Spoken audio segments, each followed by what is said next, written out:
morning to our shareholders and guests. I am pleased to welcome you to the 45th Annual General Meeting of Sasol Limited. I'm Muriel Dube, the Chairman of Sasol Limited, and will be chairing the meeting today. The directors joining me are Mr. Simon Baloyi, President and Chief Executive, Mr. Walt Bruns, the Chief Financial Officer, Mr. Tim Cumming, the Chairman of the Remuneration Committee, Mr. David Ayton, the Chairman of the Safety, Social and Ethics Committee, Dr. Martina Floel, the Chairman of the Capital Investment Committee, Ms. Trix Kennelly, the Chairman of the Audit Committee, Mr. Vuyo Kahla, Executive Director and Executive Vice President, Commercial and Legal, Mr. Manuel Kwambe, Ms. Kathy Harper, and Mr. Stanley Subramani. Since our last annual general meeting, we announced several changes to the board of directors. I would like to express my gratitude to Mr. Steve Westwell and Ms. Mpho Nkedi and Ms. Nomgando Machumza, who retired as non-executive directors, as well as Mr. Andre Rousseau, who resigned as executive director and chief financial officer. We appreciate their valuable contributions to Sasol and wish them all the very best in future endeavors. We're now pleased to welcome also Messrs. Tim Cumming and David Ayton, appointed as non-executive directors, and Mr. Walt Bruns, appointed as Chief Financial Officer and Executive Director. We remain committed to ensuring that we have a diverse board with all the required competencies to execute on our mandate at all times. As is the custom at Sasol, at our meetings, we will now start with a safety moment. I would like to ask our CEO, Simon Baloyi, to present the safety moment.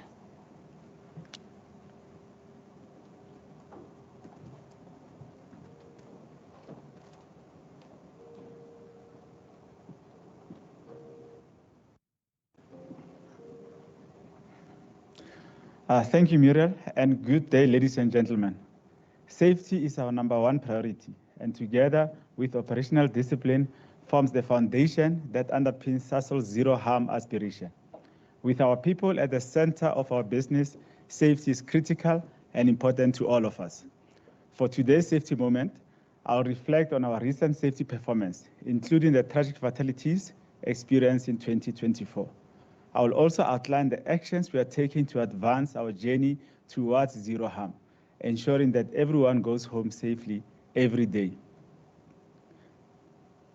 As a leadership team, we are deeply saddened that we are unable to ensure the safe return of all our team members to their families during the last year. This is a profound loss that weighs heavily on my heart and is a stark reminder of the responsibility we carry every single day. We have lost 5 colleagues in FY24, 1 colleague since the start of FY25.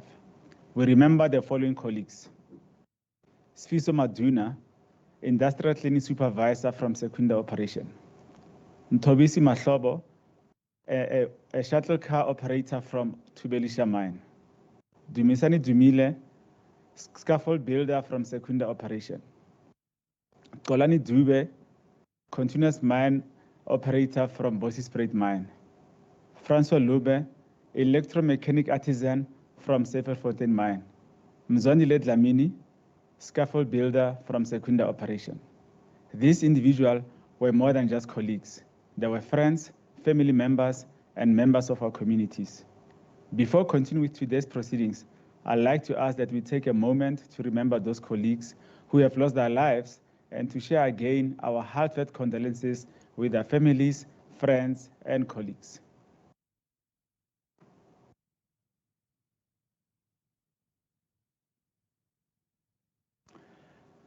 Thank you, ladies and gentlemen. We have intensified our efforts to ensure that everyone adheres to the highest standards of operational rigor. This includes providing extensive face-to-face and online training to all our employees and service providers, ensuring that everyone that enters our sites complies to our safety standards. Our current key safety focus areas include embedding the best practices within high-severity incident prevention program, fostering stronger collaboration with our service providers to ensure safety standards are consistently applied and maintained throughout all our operations. Driving a safety culture through leader-led initiatives, emphasizing frontline engagement and accountability. By implementing improved ways of working, we aim to reinforce a culture where safety is prioritized and integrated into everyday practices. Additionally, we are enabling integrated systems for safety, health, environment management to streamline processes, enhance visibility, and mitigate risk. The board, together with Sasol's leadership team and our workforce, are firmly committed to continuously improving our safety performance with the ambition of zero harm to ensure that we send everyone home safely. Thank you. I'll now hand back to Muriel to do the chairperson's address. Thank you for sharing that safety moment with us, Simon. The world remains volatile, and maintaining the supply of affordable and sustainable energy to meet the needs of society remains crucial. These needs have to be met in a way that safeguards the planet from environmental degradation. I want to take this opportunity to make it clear that the board and management's commitment to climate action remains unwavering. We are committed to unlocking the full potential of our business and building a more sustainable future Sasol. To achieve this, we are refining our strategy to proactively address challenges while leveraging our competitive advantages to seize opportunities. It is worth noting that Sasol is amongst the largest procurers of renewable energy through PPAs in South Africa at present. Sasol also continues to fulfill its social responsibility in the countries where we operate. As mentioned in our integrated report, beyond the positive contribution of our activities to the economies of our host nations, including representing 5.9% of the GDP of South Africa, we committed 693.2 million in social investment globally during the year. Each day, nearly 30,000 members of Team Sasol work at our facilities or offices around the world. I want to take this opportunity to thank them for all their dedication and hard work over the past year. Before I hand over to Simon and Walt and go into the formal business of the meeting, including voting on the proposed resolutions and also responding to your questions, we will watch a video on Sasol's contribution to society and the economy.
I now hand over to Simon.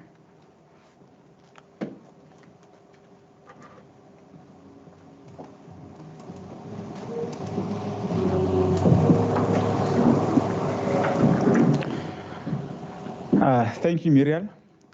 It is a privilege to be here for my first AGM as President and CEO of Sasol. First and foremost, I'd like to extend my sincere thank you to our shareholders, stakeholders, Sasol employees, and the board. Transitions in leadership come with their own set of opportunities and challenges. I'm truly grateful for your support, trust, and encouragement. I want to emphasize that our strategic direction is clear and unwavering. We are dedicated to unlocking the full potential of our existing business, strengthening our foundation, and transitioning to a sustainable, future-ready Sasol. Our focus remains on meeting our customer needs while advancing innovative solutions to meet their sustainable needs for the future. Throughout this journey, we are committed to creating value for all our stakeholders and continue to make a meaningful contribution to society at large. Let me take a moment to highlight some of the key aspects of our financial year 24 performance and the initiatives we are implementing to improve our business delivery. In mining, half of our sections have met the productivity target, with 70% of the sections within 5% of the target range. However, performance at the tail end is pulling down the overall average, and we're identifying further opportunities to improve performance in these sections. A major milestone was achieved in Mozambique with early gas flow from the PSA license in May 2024. This early gas flow assisted us in partially mitigating the negative impact of coal quality on our production. Our chemical businesses continues to face global market conditions with pricing and demand pressures impacting margins significantly. We were, however, able to increase volumes in all three of our major regions. Looking ahead, we have outlined several strategic plans that will take us forward. We'll remain focused on improving the quality, quantity, and cost of coal from our mining operations, with a final investment decision on the de-stoning project expected before the end of this calendar year. Simultaneously, we are repositioning our international chemical business to improve overall competitiveness and cash flow generation from this business. We will look to further drive operational, commercial excellence across the different businesses to improve reliability and enhance the customer value proposition. Finally, proactive engagement with all our stakeholders in an evolving regulatory landscape remains fundamental to our business, supporting Sasol's transition journey. In summary, while we continue to face the challenges in the macro and operating environment, I'm confident that Team Sasol's dedication to continuous improvement will ensure strong, sustainable performance for the long term. Before I highlight some of our progress on our transition journey, it is important to be reminded of the framework we recently laid out, which forms the basis of our strategy. It is centered on two pillars. Pillar 1, strengthen and grow our foundation business, and Pillar 2, transform into a more sustainable future Sasol. This approach is phased. In the short term, we will focus on enhancing delivery from our foundation businesses, maximizing cash flow generation to strengthen our balance sheet and build a robust platform. In the medium term, we aim to maintain this performance while scaling transformation opportunities. Over the long term, our focus will be on optimizing and transforming our portfolio, shifting towards more sustainable value pools. Sasol is not standing still, and we have made progress on several fronts. We have signed over 750 megawatts of renewable energy power purchase agreements. The Msenge project, with 69 megawatts of renewable energy capacity, has reached commercial operation, and these electrons are already flowing into our operations. Approximately 430 megawatts of renewable energy, which includes a combination of solar and wind projects, is also under construction for delivery by 2025 and 2026. These projects represent a practical example of our commitment to scaling up renewable energy in our energy mix. Moving forward, We aim to build on this success, and we are currently exploring options to position ourselves as leaders in renewable energy.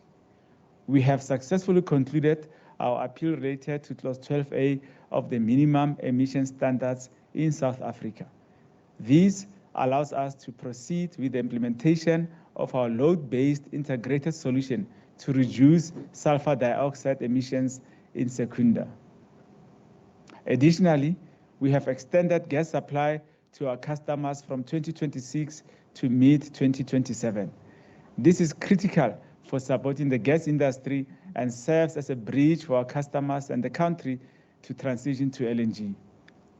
As we transition our company, it is essential that we maintain a balanced and measured approach across our people, planet, and profit goals. This brings me to the next slide and conclusion, where I will outline our transition approach. Next year, Sasol will celebrate its 75th anniversary. Our company was founded to meet the energy needs in South Africa, which was an ambitious task at the time. It was almost an impossible dream, but a group of scientists, engineers, government leaders, and community came together, determined to make fuel from coal using an unproven technology at that time. Today, once again, we stand on the threshold of a renewal phase. We have the responsibility to transition to a sustainable company, and we are committed to doing it thoughtfully and responsibly. But as we step forward, we remain firmly focused on maximizing value for all our stakeholders. Our transition journey is clear. We are not waiting for the future to come to us. Sasol is already building that future. But we cannot rush this journey. We must make sure that at all times, our customers have products meeting their needs. Thus, our transition pace must align with the market. During this transition, we'll be focused on maximizing shareholder value. We will continue to ensure that we build a Sasol that is resilient, future-focused, and capable of delivering long-term sustainable returns. Our people are at the heart of everything we do. We are committed to protecting the jobs and supporting the communities where we operate. These are not just numbers. These are livelihoods, families, and local economies. We are determined to ensure that as Sasol evolves, we bring our people and communities along with us on this journey. Finally, South Africa's energy needs is another consideration. During this transition, we must align with South Africa's energy needs to continue to provide the reliable energy that powers industries, economies, and daily life. These are the values that will guide us as we build a Sasol of tomorrow. This transition is complex, but with the dedication of the 29,000 extraordinary people here at Sasol, we are ready to take this journey on. Together, we have what it takes to make this journey successful, meaningful, and lasting, not just for ourselves, but for our customers, for our communities, and all the stakeholders. Thank you. I will now hand over to Walt to take you through the financial update.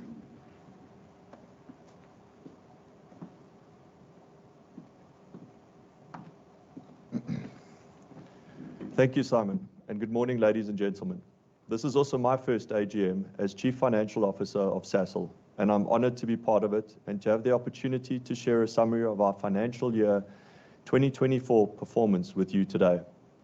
As Simon mentioned, we have navigated a complex landscape during FY24, marked by operational challenges and macroeconomic pressures, including a soft oil price, a continued weaker chemical market, and rising input costs associated with higher global inflation.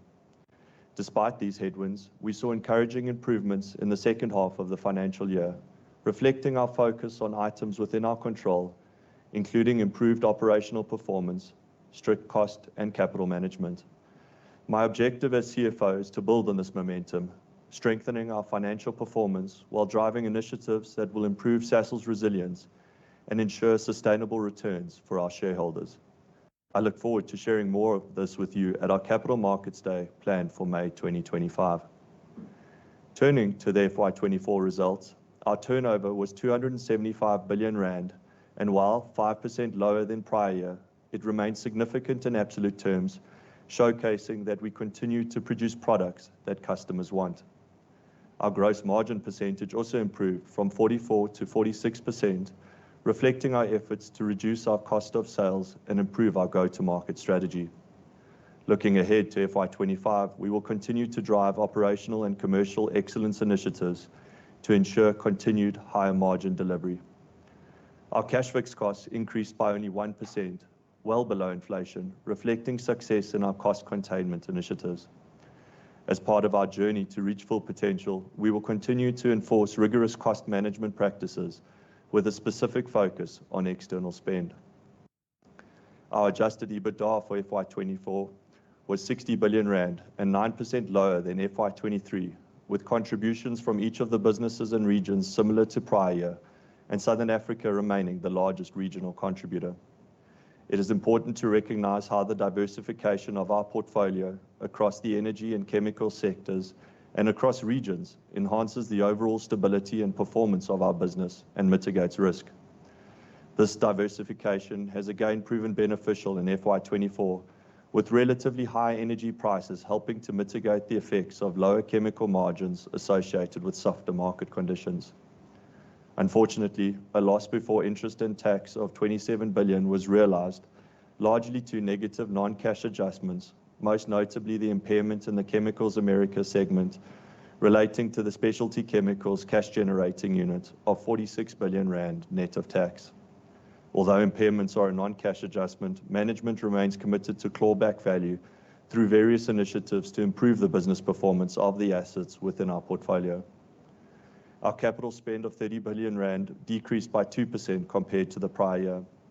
It is key to note that the lower capital spend was achieved without compromising on the maintenance and reliability of our assets. We will continue to drive efficiency and effectiveness of our existing capital portfolio to support our future capital needs to transform the business. Although free cash flow for the financial year decreased by 60% compared to prior year, we saw a significant improvement from a negative 6 billion rand in the first half to a positive 8 billion rand of free cash flow at the end of the financial year.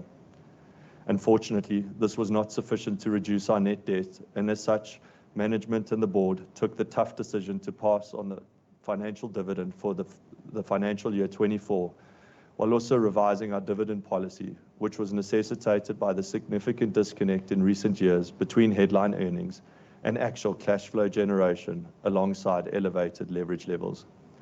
Under this new dividend policy, a base dividend will be paid to shareholders based on 30% of free cash flow before discretionary capital, and only if our net debt is expected to be below $4 billion on a sustainable basis.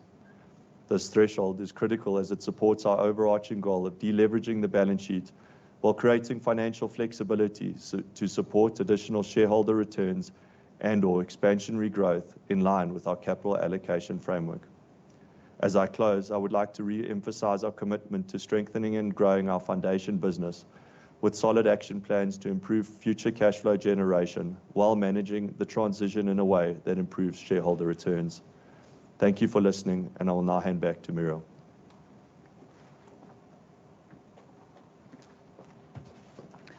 Thank you, Walt.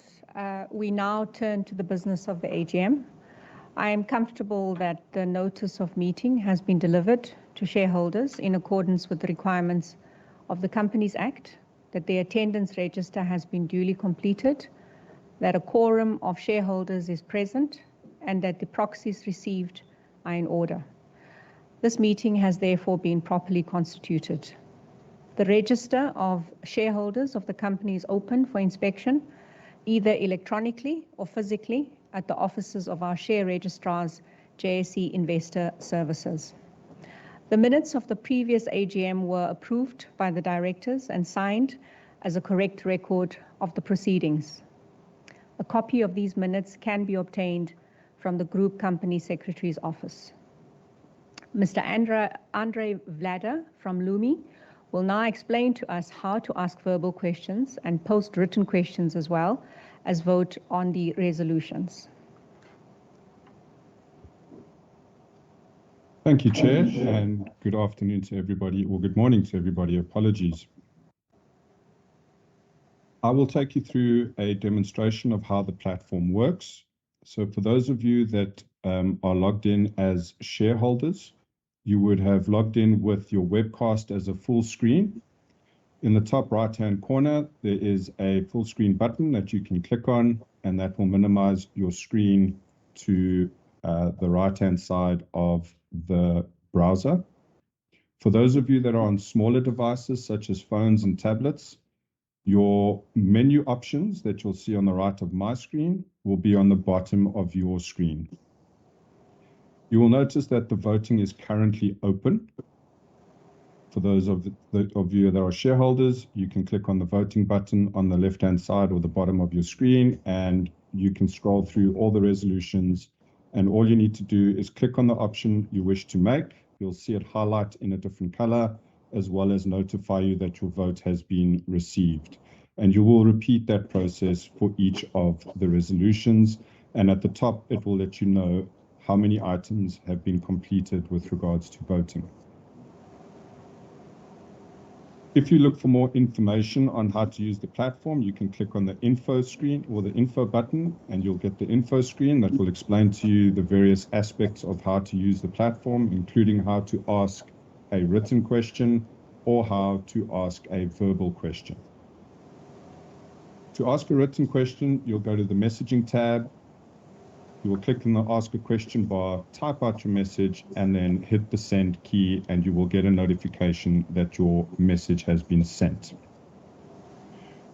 To do a virtual video Q&A question, you will go to your webcast, and in the top right, you'll see a request to speak button. You'll click on that. You'll see that your webcast will still run. The audio will be slightly lower, but you'll still be able to keep track of the meeting. Please make sure to let your browser allow the use of your camera and your microphone. So you'll click on allow so that it gets access to that.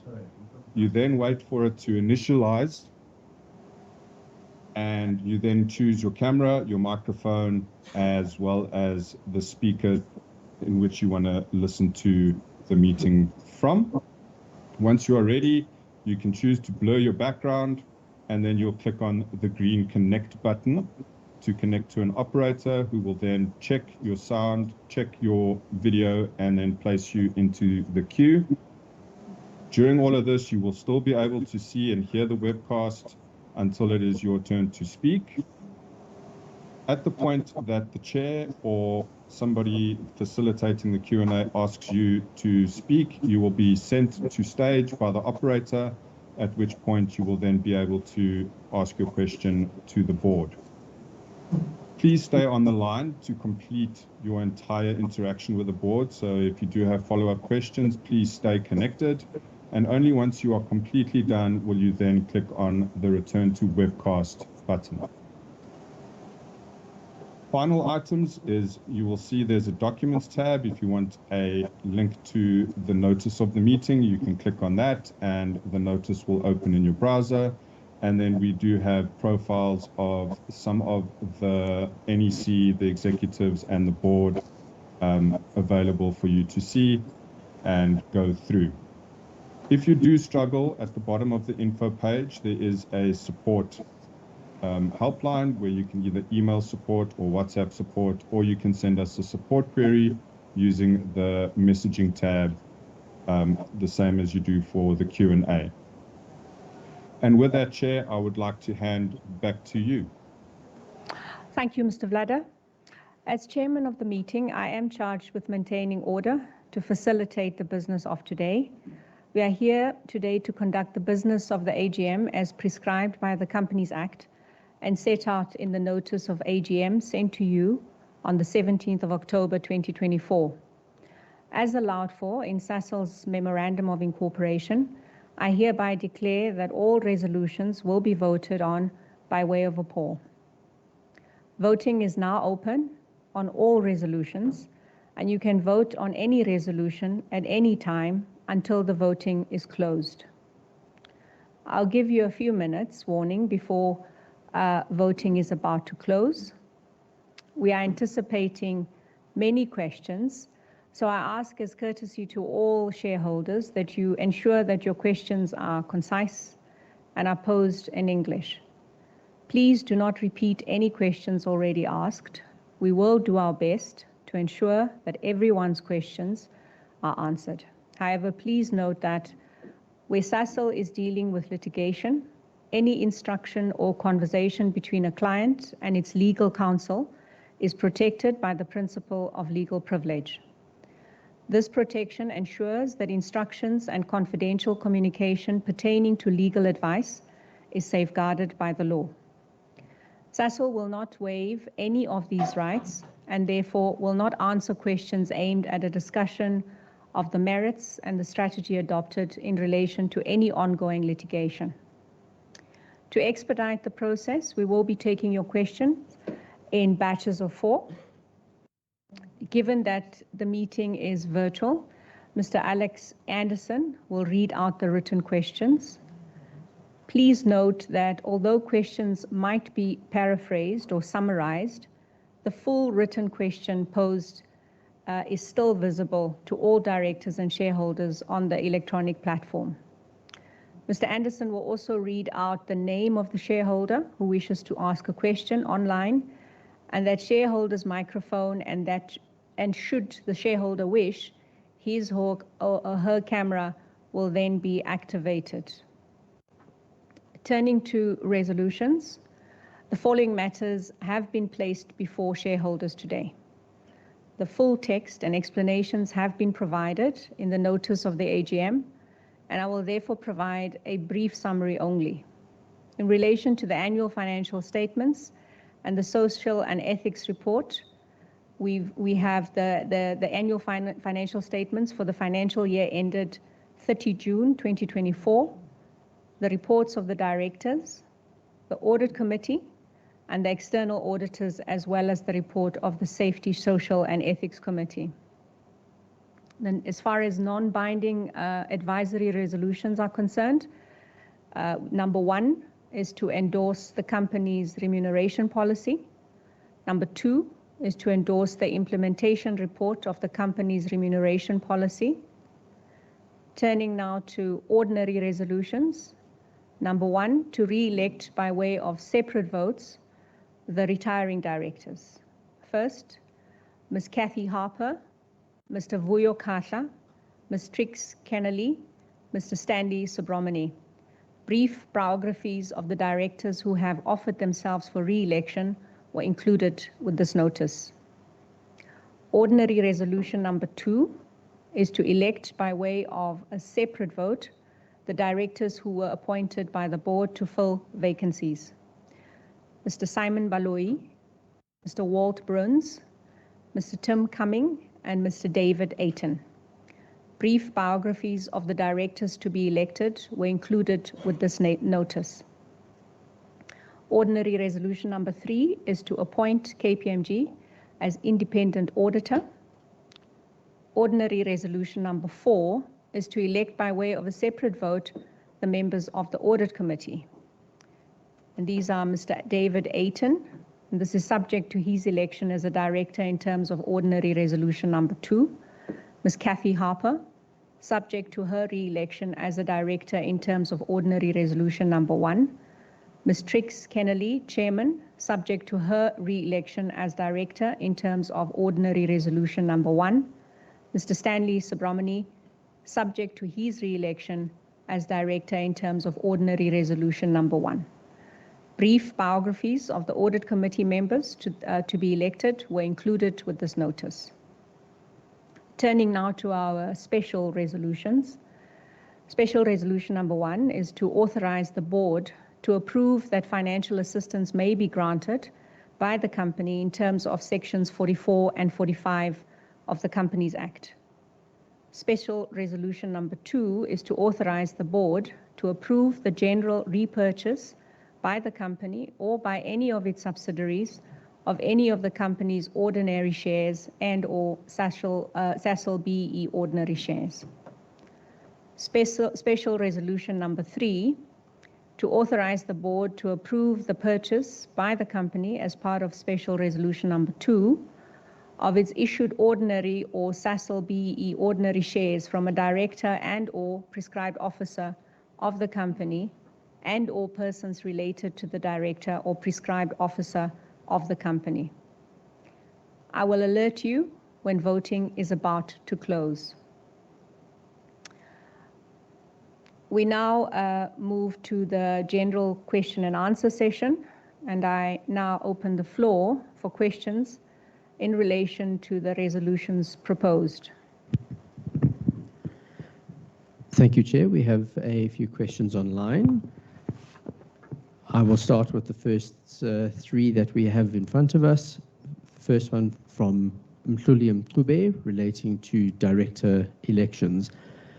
With significant board changes and only one board member explicitly identified as having sustainability expertise, are there plans to strengthen the board's expertise in sustainability to navigate increasingly complex environmental headwinds facing Sasol, particularly in light of heightened regulatory and market pressures? The second question from Mhluli is related to safety performance. Year in, year out, we come and raise the same questions on safety, and the company continues to record fatalities year in, year out. Beyond glossy reports and opening safety moments of silence, what long-term actions are being implemented to ensure the zero harm target is finally achieved? How are these measures tied directly to leadership accountability? Again, that's from Mhluli Mncube from ESG Insights on behalf of Sasol Pension Funds. The next question is from Floyd Liu. How has my investment grown over the last 5 years? We'll leave it there, Chair, for now.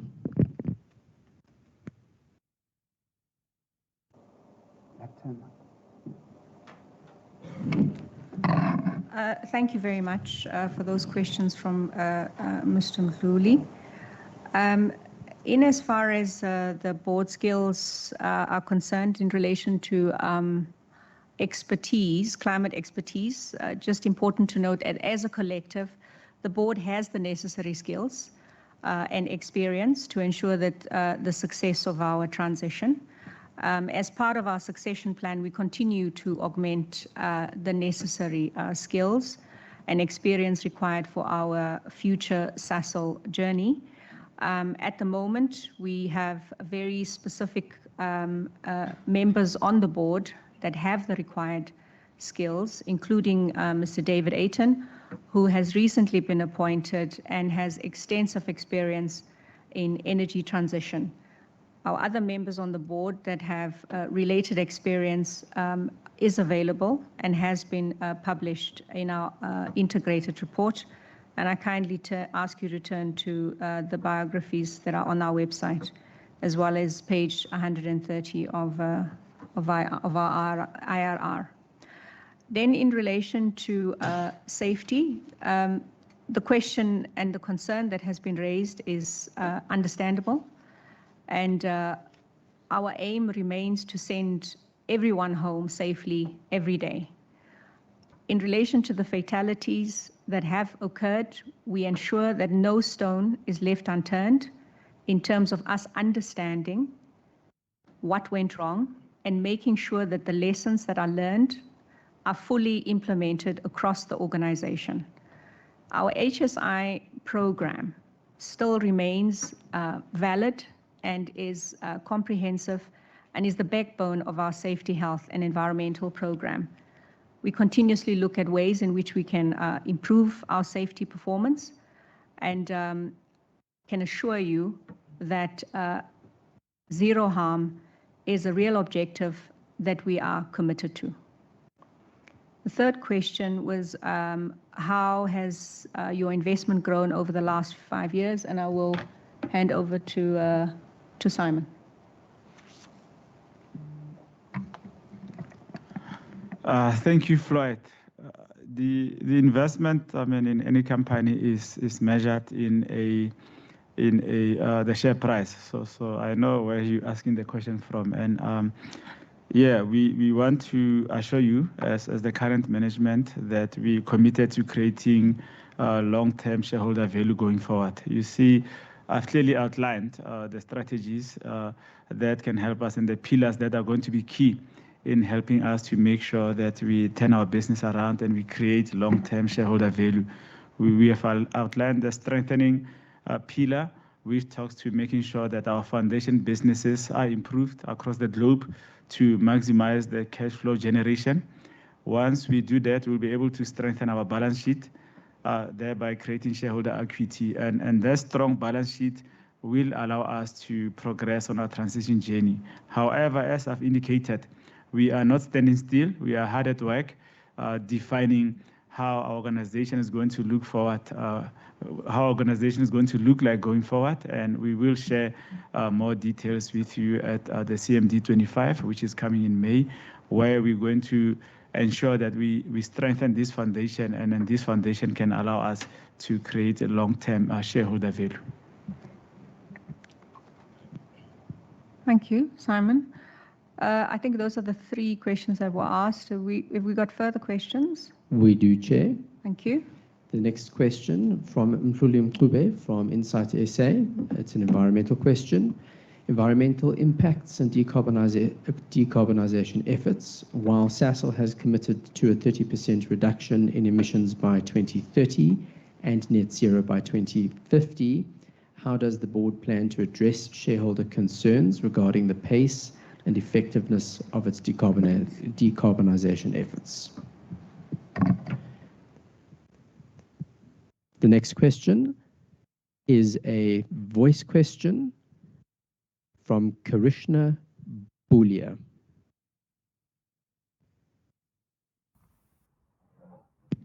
Good morning. Third Chair. question. Go ahead. Oh, sorry. Do you want me to go after you've called all the questions? Please go ahead. Okay. Good morning, Chair. My name is Karishma Bhulia and I'm from Just Share. At your 5 November ESG roundtable, it was indicated that Sasol had not tabled a say on climate vote this year, as there had been no change in the emission reduction target set in 2021.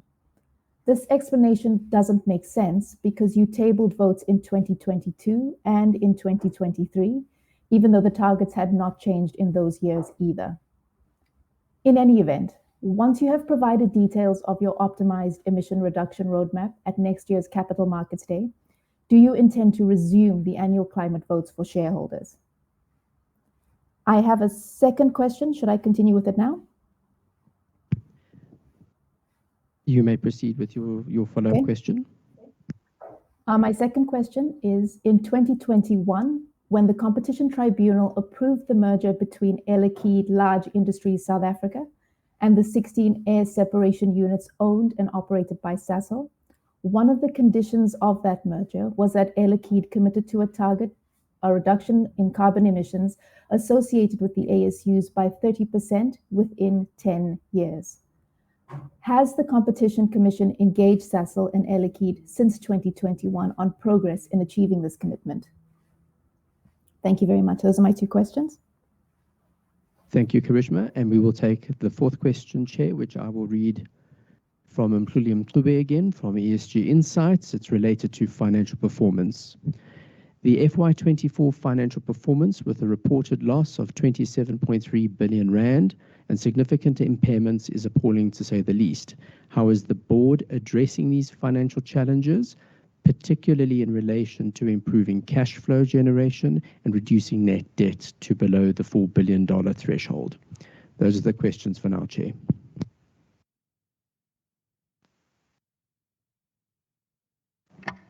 Thank you very much. In relation to the question that was asked about the effectiveness of our decarbonisation efforts, we have a roadmap and we're tracking implementation of that roadmap. Information about that roadmap has been shared in our respective corporate literature. Sasol's pace is in step with the country and available mitigation measures. We are accelerating renewable energy deployment and energy efficiency. So our roadmap is back-end loaded with step change reductions expected towards the end of the decade. The SACC tracks implementation and will continue to do so at our quarterly engagements with the executive.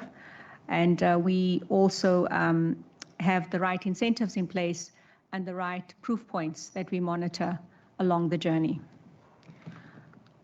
The next question that was asked about the say on climate change, I'll ask the Chief Executive to attend to that.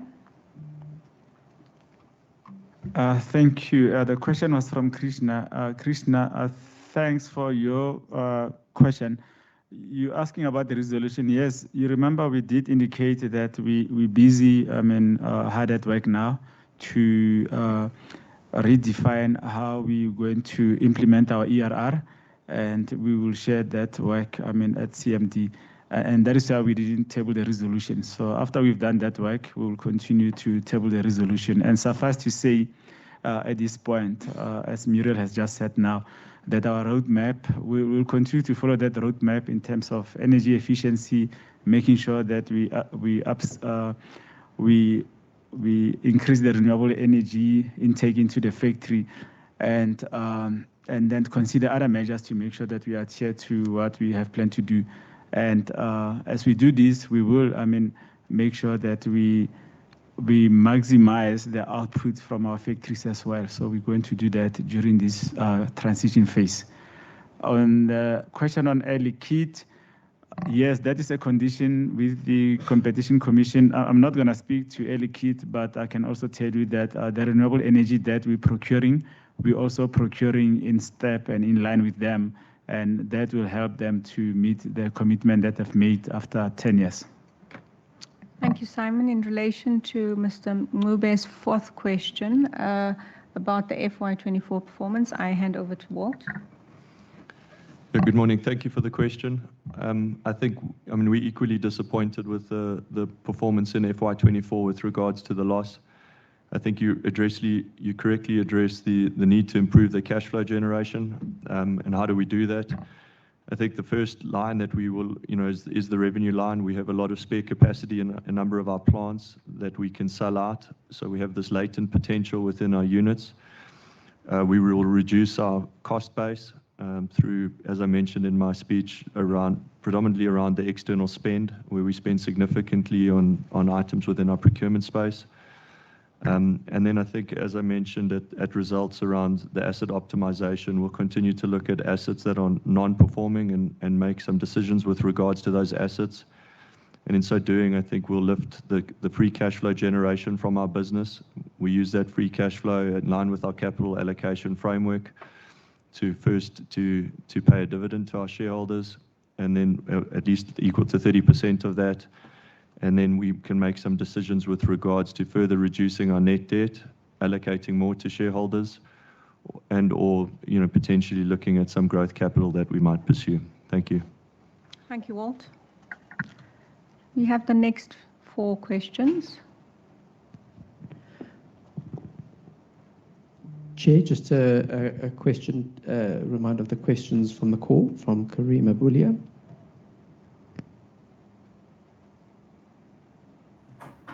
Sorry, yes, just a rebuttal on the say on climate vote. Is the board confirming that after next year's Capital Markets Day, the annual vote will return? The question about the annual vote is informed about the objective reality at the time. So we'll make an assessment post CMD after there's clarity about the future in terms of our strategy, and then we will then make that decision at that point in time. Thank you. Next 2 questions, Chair, that I will read out. Next one is from Floyd Liu. May you please outline the line items for input costs associated with inflation? The second question is from Grant McGillan, pertaining to the appointment of the CEO process and the investigation there too, and that it was classified as closed, not investigated. Why does this appear as a new policy only to me? Thank you for those questions. So are you suggesting we just, is there not a third and a fourth? Not as yet, Chair. Not as yet, okay. So in that case, we'll take the question from Mr. Liu. I'll hand over to Walt. Yeah, thanks for the question. So almost all our line items in our cost base, whether it's variable, cash fixed cost or capital, are subject to inflationary pressure, some less so than others, and depending on the inflation rate in the different regions that we operate. What might also drive some of our input costs is feed costs and energy costs, which can increase higher than inflation and are driven by macroeconomic developments in each of those areas. Thank you. Thank you, Walt. In relation to the question from Mr. Grant McGillan, I'd like to hand over to Voyo to just address the question that's been asked, the ethics-related question. Thanks a lot, Chair.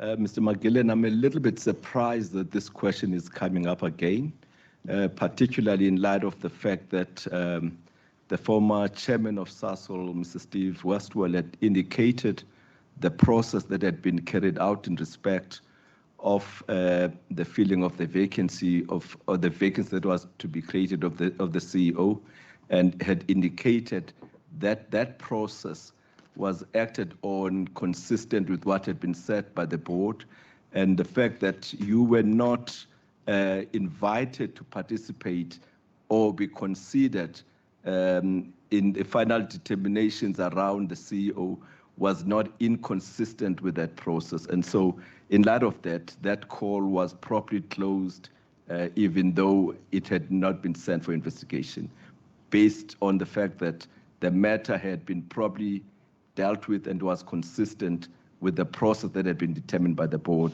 for the filling of the role of CEO.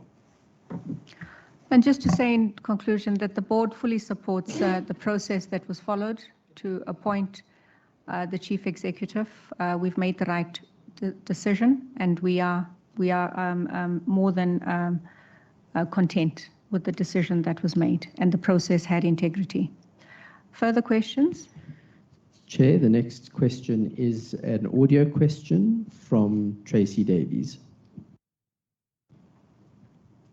Please go ahead. Good morning, Chair. Good morning, Board. Tracy Davies from Just Share. Sasol's emissions have increased for the last 2 years and are expected, according to your reports, to increase again this year. You say that your emission reduction roadmap is back-end loaded and that emissions won't decrease in a linear fashion, but you've made almost no progress in 3 years since you set the target, and the longer time goes by, the more enormous is the task you have to achieve in a short space of time.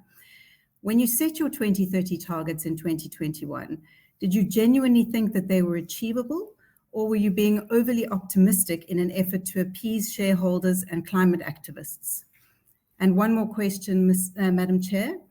In relation to the carbon tax, National Treasury introduced the carbon tax in 2019 at a non-cost reflective level to give all of South Africa's emitters the opportunity to start restructuring their operations in time for when the transition period ended at the end of 2022. Sasol regularly refers to its efforts to lobby government to prevent the carbon tax from becoming cost reflective, and in many ways these efforts have been successful because we have a very low carbon tax with significant tax-free allowances and a rate that remains far too low to incentivize a just transition and to ensure that the polluter pays. Can you please tell us why South Africans and your shareholders should place any faith in the company that giving Sasol a free pass on the polluter pays principle is the best option for the country, or that the revenue foregone by Treasury as a result of the carbon tax allowances will be better spent by Sasol on meeting the macroeconomic and socioeconomic needs of South Africans? Thank you. Thank you, Tracy. We'll take those two. Just ask Simon to address both questions. Thank you, Tracy. I will start with the question, and I'll ask Dr. Sarushen Pillay if he can weigh in and add. Firstly, you're asking about faith in the company. We've demonstrated today, Tracy, as with our presentation in terms of what we're already doing. The amount of capital that has been invested in renewable energy, to give an example, for us to do what we have now, the kind of megawatts that we are procuring is up to the tune of 25 billion rands that's already coming to the country. Sasol is already moving And we did take into cognizance, the whole evolution of the whole carbon tax and how we can be able to make sure we mitigate it. You ask about the 2021 targets, that when we set the target were we overly ambitious. We did indicate in 2021, when we set our targets, the prevailing conditions of the market at that time.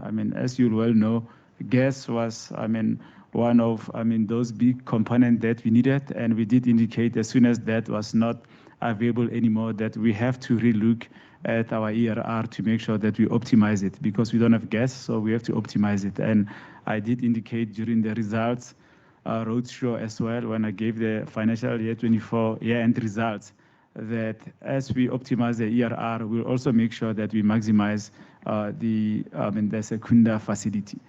And finally, on the cost reflective, to say, is the carbon tax, cost reflective, and whether we busy lobbying government to make sure that that doesn't come into play. We're not doing that. What we're advocating for as Sasol is to make sure that the extent and the pace of the transition is equally matched with the carbon tax, to make sure that it's very, very realistic to all of us, and not just to Sasol, but to the whole South African industry, as you're well aware. Sarushan, you can add on to that.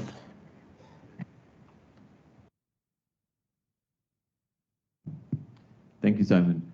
So Tracy, as I mentioned in the ESG roundtable, our emissions are heavily related to our production volumes. And over the last 2 years, we've had lower production volumes from where we would like to be. And in this current financial year, as we've indicated to the market, we are striving for a higher production level. So we do expect, if we achieve those production volumes, for a slight increase in our emissions. But as you saw from the video and what we've communicated publicly on our renewables, we have already started to see that come online. We've got the Msenge project now feeding electrons into the grid, and we're seeing those benefits from October this year. Early next year, or towards the middle of next year, we'll see the next 100 megawatts of solar projects coming online. So as the renewables increasingly start feeding into our facilities, we expect to see further reductions. So you can start seeing that reflected from next year. Thank you, Sarushan. The next batch of questions, please. Yes, Chair. The first, this is a comment from Manisha Raghu. Dividends received can't even buy a lot of bread. The next question is from Floyd Liu.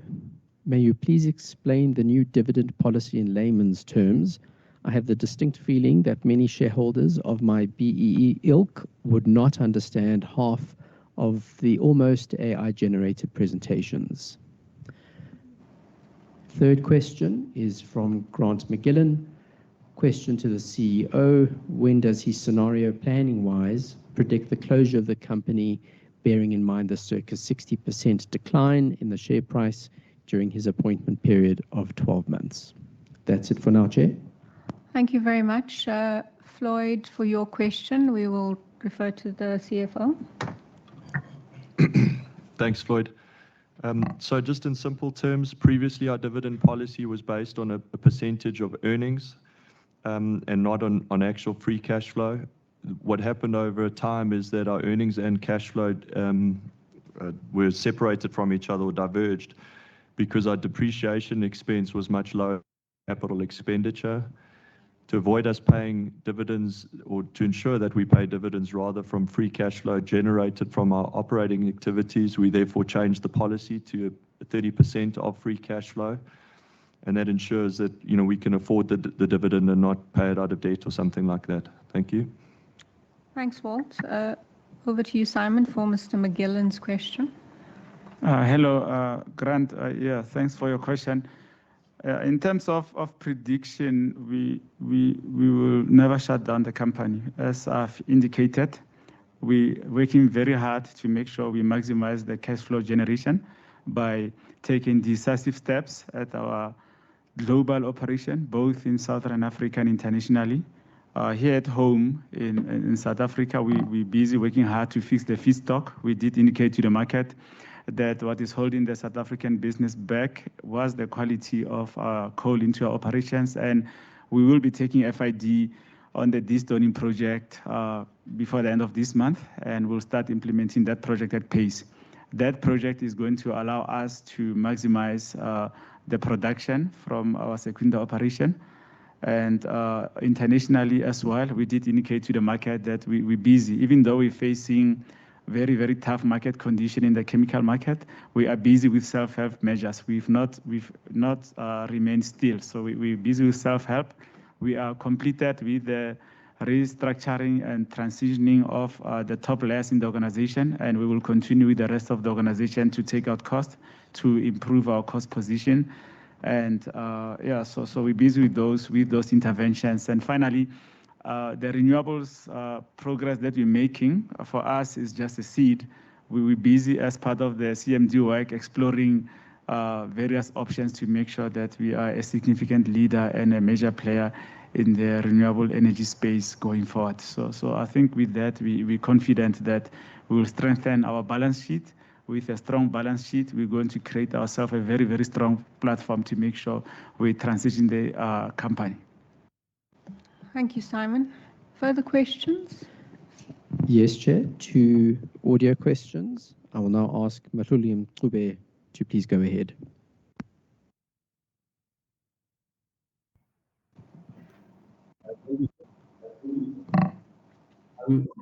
I'm audible.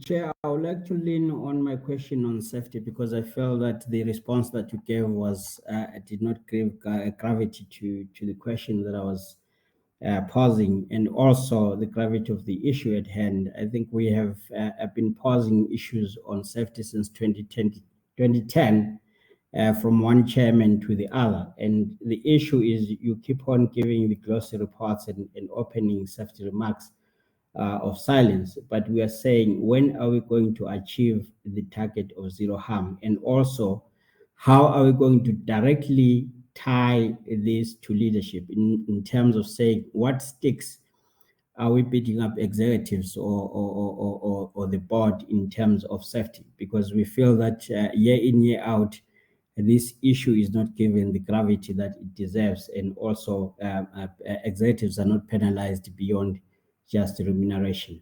Thank you, Chair. Thank you, Mr. Ngube. If I can just respond almost immediately before the next question. To the last point that you made in your question, we do have a dispensation in terms of which there is a penalty in terms of the remuneration structure that is employed when we do have fatalities. So that is something that we are already implementing. As I said earlier on, we are committed to addressing our net zero, our zero harm ambition. The objective, the HSI program, which is the high severity incident program, remains the backbone for improving SHE performance across the organization. And we have an objective to further mature this program, which is important to make sure that the life-saving rules are adhered to. We are pushing really hard to make sure that there's greater visibility on the coal face. We've got leaders that are increasingly making sure that their visibility and their oversight of the implementation of safety practices is adhered to. So we are intensifying our efforts to make sure that we can realize a situation, as our CEO said, that all our employees, when they go to work, we have the certainty that they will return back home. It is a matter that we take extremely seriously as a board, and I would like to ask Herman, who is charged with this day-to-day implementation of safety measures, to just weigh in at this point to provide further information of the comprehensive nature of our safety program. Thank you very much, Chair. I think it's important to take note that we are also implementing certain structural changes, and we're solving for some systemic issues With the new streamlined structure that we've implemented, we are ensuring that we have more functional oversight from a safety perspective. So we've changed those structures to make sure that the safety professionals have a direct independent line to the GEC so that we can actually help line, but also monitor that line is actually, the operations line is actually delivering on their commitments. We are having a drive to ensure that our leadership gets much more involved by safety oversight and checking critical controls associated with our key undesirable events or our top risks as we have that. And thirdly, from a structural perspective, we are running intensified programs with our service providers, both from an owner perspective as well as from an employee perspective, to ensure that we are all aligned regarding the exact requirements from safety and that we support on that front as well. Thanks, Chair. Thank you, Herman. I'd like us now to, I see there are two more questions. One is from Grant McGillan. Why is this meeting online when there's no reason to present it at the head office? So I'm going to ask Vuyo to attend to that. And then in relation to the question from Floyd, I'm going to ask Sarushan just to come in on the R&D initiatives that we have related to biomass. Over to you, Vuyo. Thanks a lot, Chair. The meeting is run online to ensure the effective conduct of the business of this meeting of the AGM. As you are aware, last year, due to interruptions, we had to cancel the meeting that had been going at the time. And it is important, bearing in mind that the mechanisms and the platforms we have enable effective participation and ensure that the meeting can be properly conducted with questions fielded in relation to any, with questions fielded, as well as members being able to raise any other issues they would want to have raised, including in written form. And so we do believe what is most important is to have the business of the AGM conducted properly, have questions raised and answered, and it becomes lesser material or relevant the form we use, as long as it best enables us to ensure effective participation. And we do believe this platform has enabled that. Thank you. Thanks, Vuyo. Sarushan, if you can just come in on the R&D side of things in relation to Mr. Floyd Liu's question. Thank you, Chair. How much time do I have? Thank you for the question, Floyd. I think this is an area that we're taking very seriously, and we're devoting a lot of effort. So let me just give you a few highlights. Earlier this year, we did a 5% biomass co-feed trial into our boilers in Sasolburg. We've also, as part of our just transition, we're looking at on-purpose planting crops and what oil-bearing crops we could cultivate in some of our own lands and degraded lands. So together with Charlotte's Just Transition team, we've just completed a trial planting Solaris. We've created a feedstock research group that's also extending partnerships in our R&D. Next year, we will be recycling our first biosludge into our gasifiers. So this is an area that we take very seriously. And as the CEO said, part of our transition looks at alternate sustainable feedstocks. And this is something that's going to be, or it is very high on our priorities, and we're giving it a lot of attention. But I must end with a caveat which talks to the affordability. We will do this in a cost-effective manner. And part of our strategy is developing those biomass feedstock chains in supply chains in South Africa, which then could unlock this as a potential solution for us. Thank you, Sarushan. Dance, are there any further questions? Chair, we have an audio question from Robin Hugo. You may go ahead.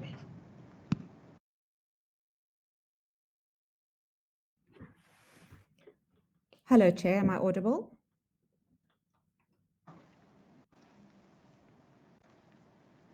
Hello, Chair. You are, Robin. Go ahead. Thank you so much. Good morning. Robin Hugo from Just Share. I have two questions, one about emission reduction targets and baselines, and the second about the Energy Council. Sasol does not report clearly on progress against its emission reduction targets, the first deadline for which is 2026. For example, it does not reflect correct 2017 baselines for its respective 2026 and 2030 emission reduction targets, and it reports its combined energy and chemicals emissions, rather than its respective progress per target against distinct baselines. Please could you confirm that in all future disclosures, Sasol will report clearly against all of its respective emission reduction targets using the correct baselines? My second question, we note that Mr. Baloy has been appointed the new chair of the Energy Council, following on from Mr. Grobler after he left Sasol. Is that position reserved for the sitting CEO of Sasol? If not, can you explain the process for selecting the chair, please? For the benefit of your other stakeholders, the Energy Council describes itself as serving as the collective, unified voice of the energy sector, and it is supposed to represent the interests of the sector broadly. It's also the secretariat for NECOM, the partnership between the private sector and the South African government that is, at the moment, determining the direction of South Africa's energy future for all of us. Thank you.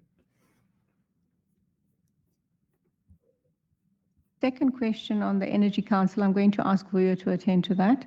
And then the first question Simon will respond to regarding our baseline. Simon? Yes, thanks, Robin. In our IR report, we've clearly indicated how we've arrived at our baseline.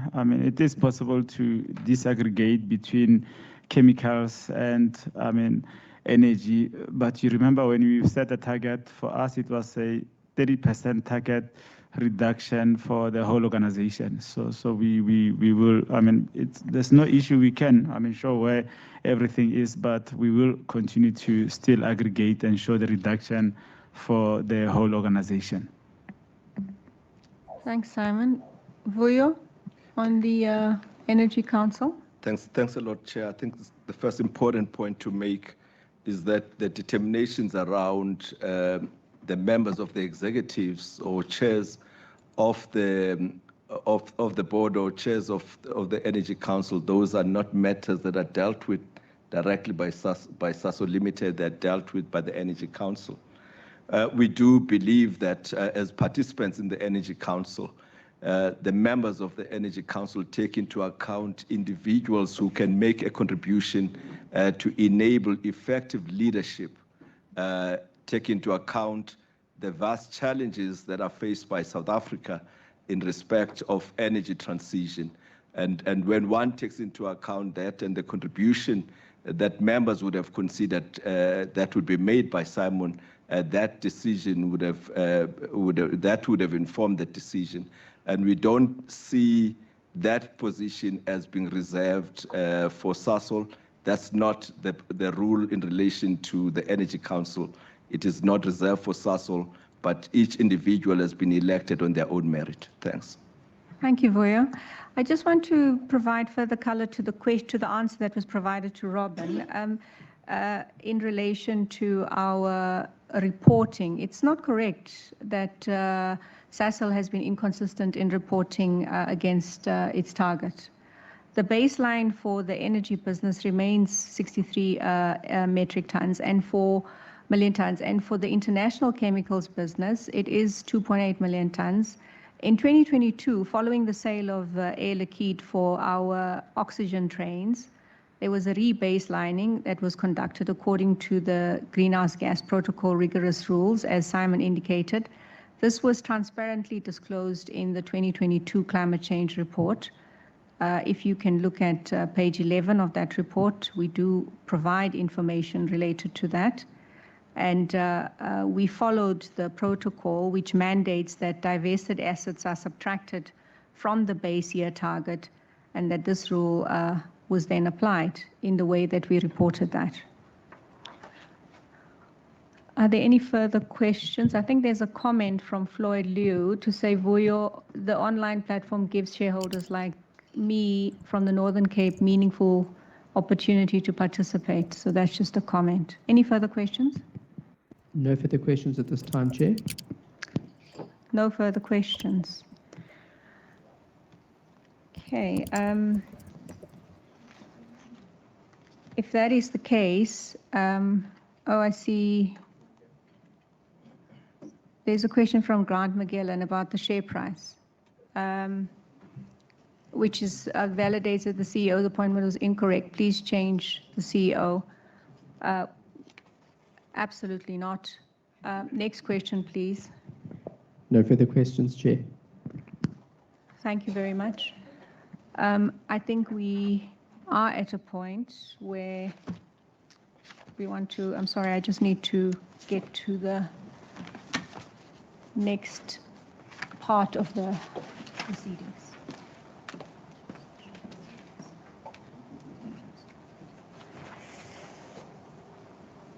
I want to thank our shareholders and members of the broader stakeholder community for the questions that they've posed. We value your engagement and we value the input that you provide us as we conduct the business of this company to provide long-term shareholder value for our shareholders and also to support the aspirations of the communities where we operate, and also the aspirations of our committed workforce. So thank you very much for the engagement. We will be closing the voting platform in 5 minutes. Once the voting closes, you will not be able to change any vote cast in respect of any resolution. If you have not yet cast your vote or want to change any vote, please do so now as we take another question or two.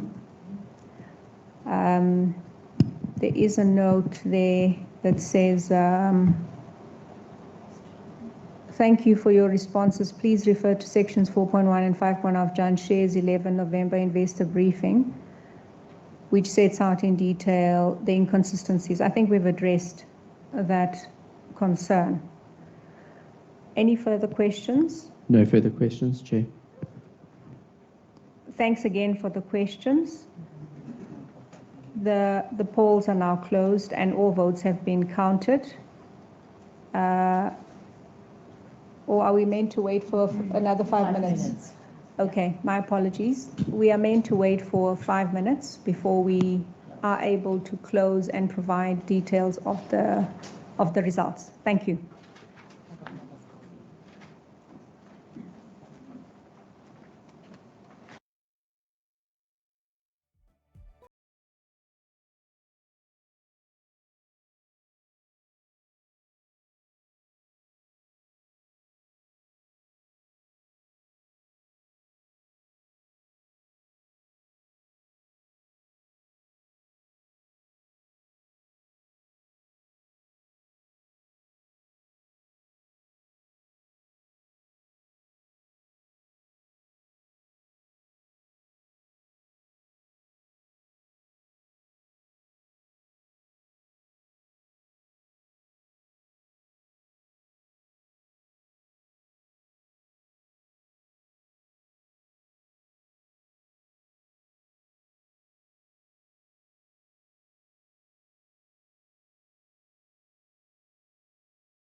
And thank you very much. The polls are now closed and the results are now being shown on the screen.